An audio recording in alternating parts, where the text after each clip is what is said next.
தமிழகத்தின் முதல் இருமொழி தேர்தல் செயலி உரிமை. வேட்பாளர்களின் கல்வி, சொத்து மதிப்பு மற்றும் வழக்கு விவரங்கள் விரல் நுழையில் அறிய இப்போதே தரவிறக்கம் செய்யுங்கள். உங்கள் வாக்கு உங்கள் உரிமை. திருவண்ணாமலை அருகே சுப நிகழ்ச்சிகளில் பங்கேற்க சென்ற 15 வயது சிறுமி 8 பேர் கொண்ட கும்பலால் பாலியல் வன்கொடுமை செய்யப்பட்டதாக தகவல் வெளியாகியுள்ளது. இந்த சம்பவம் குறித்து தமிழக பாஜக முன்னாள் தலைவர் அண்ணாமலை கடும் கண்டனம் தெரிவித்துள்ளார்.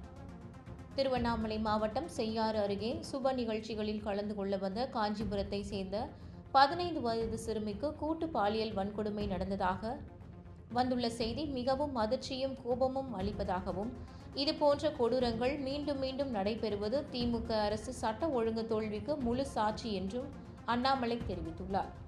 தமிழகத்தில் பெண்கள், குழந்தைகள் பாதுகாப்பு என்பது இல்லாத நிலை ஆகிவிட்டது என்றும், கட்டுக்கடங்காத போதைப் பொருள் புழக்கம், குற்றவாளிகளுக்கு எந்த அச்சமும் இல்லாத நிலை என்றும், தமிழகம் ஒரு இருண்ட நிலைக்கு போய்விட்டதாகவும் அண்ணாமலை வேதனை தெரிவித்துள்ளார். வழக்கில் தொடர்புடைய அனைவரையும் உடனடியாக கைது செய்து கடுமையான தண்டனை வழங்க வேண்டும் என்றும், சிறுமிக்கும் குடும்பத்தினருக்கும் முழு பாதுகாப்பும் மனநல ஆலோசகங்களும் வழங்கப்பட வேண்டும் என்றும் அண்ணாமலை வலியுறுத்தியுள்ளார்.